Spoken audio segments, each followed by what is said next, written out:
Watermelon Gel Polish Nail Art Tutorial by Hotpinkzebrapolish. Hi everyone, in today's video I'm going to be showing you this pretty simple little gel polish design using watermelon. No, you're not using watermelon, you're using gel polish to create watermelon.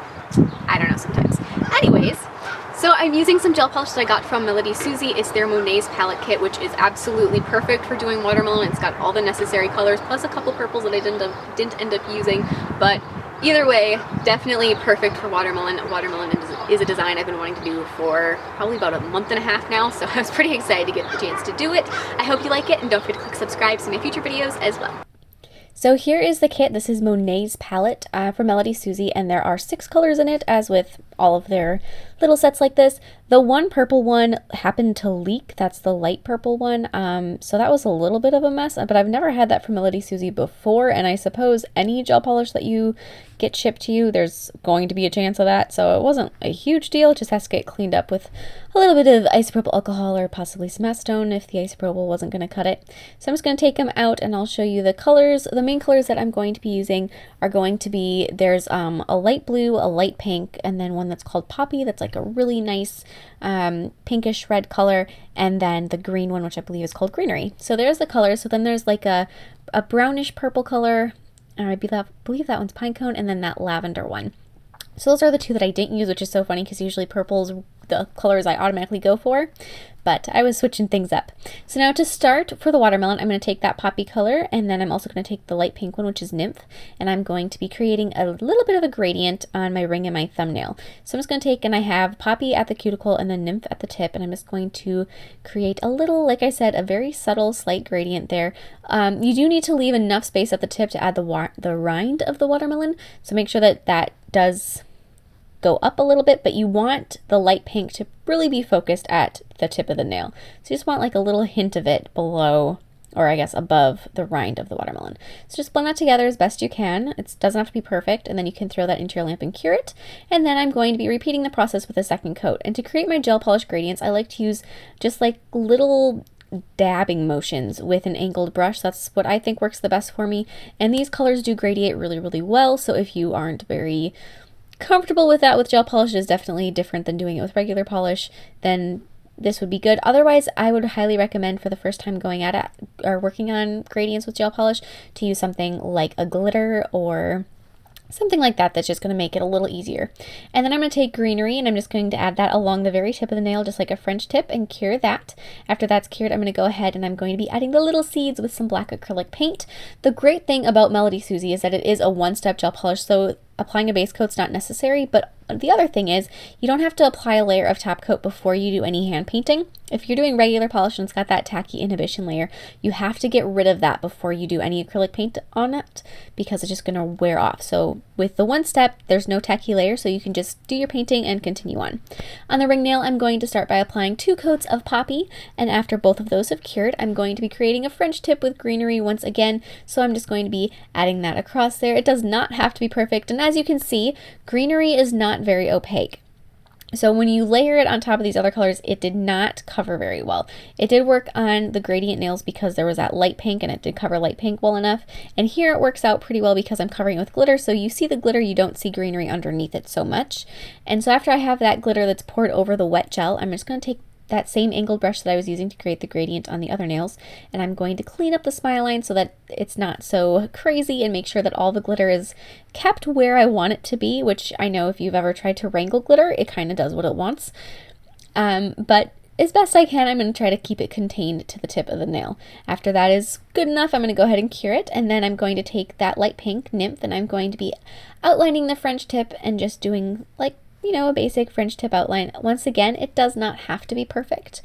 The more perfect it is, the less touching up you have to do, so you don't want to just go crazy with it. And I would try to keep as much of it off the glitter that I don't want there as possible, but if a little bit gets or bleeds over onto your green, then that is okay. You can clean it up, but it's not as easy. So once you have your little line pretty good, go ahead and take, and I just used some shimmery white glitter for this. I didn't have the right kind of light pink, so I just went with that, and it turned out just fine. And I'm going to be covering that wet pink gel with some white glitter. And then once again, I'm going to be cleaning up the lines and making sure that the glitter is still contained where I want it to be with a very wet angled brush there, and it is wet with isopropyl alcohol. And when you're using isopropyl with gel, you really want it to be as high a percentage as you can.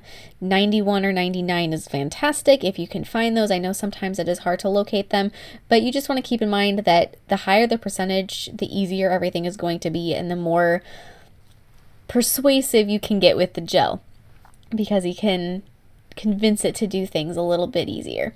After that is all cured, go ahead and remove any extra glitter with a fan brush just to kind of dust it off as best you can, and anything loose gets gone.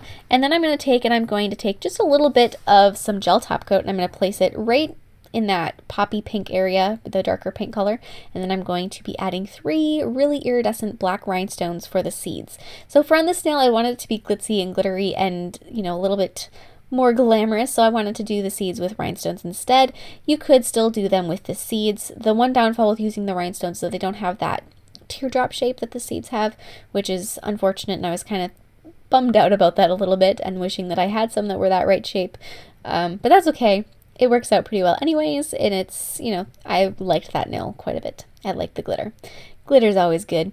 And so then for the other nails, the ones that have the little tiny watermelon triangles on it, I began with just a light blue background. And for this, you could use either the light blue or that lavender color that was in the kit. I just decided to go with the blue. I thought that seemed like the better of the choices, but either one would definitely be fine. And I'm going to just add with Poppy that really pink color after both layers of the blue are cured. And I'm just going to be painting little triangles all over the nail. When you're doing this, make sure that you leave enough space around each triangle. One thing, gel does like to kind of spread out a little bit. So if you leave very little space between your triangles as they cure, or before they even get to the point of curing, you could all of a sudden end up with one large triangle and it just kind of all blends together. You don't want that, so make sure that you leave enough space just in case things start to slide around a little bit, that your triangles aren't going to touch and become one. The other thing is, as you're adding outlines and the rind on them and everything else that you're going to progressively be adding to them, you want to make sure that they do stay separate, and some of that blue does still continue to show through. So then after you have the red of the watermelons cured, go ahead and take some greenery and just apply that at the base of one side of each triangle. And kind of mix it up a little bit. You don't want all the triangles pointing in the same direction or all your watermelon slices going the same way. So do different sides on them and just switch it up and do that with the greenery. And even though greenery is not as opaque as I mentioned, it does work to do this. It's just fine. And then after that's cured, go ahead and add little lines of that nymph color above the green line. And the other thing I want to mention quick is that if you're noticing that any of this gel is running, and if you're warm or depending on your circumstances, how fast you're painting, you can always flash cure these if it seems like they're going to start moving on you and you want them to stay in place. Just throw them in a lamp for 15 seconds. And then you're gonna be good enough until you get the rest of them done to cure it fully. And then with some black, I was gonna say gel polish, no. With black acrylic paint, I'm gonna go through and I'm going to be outlining all of my little triangles here, all my little watermelon slices.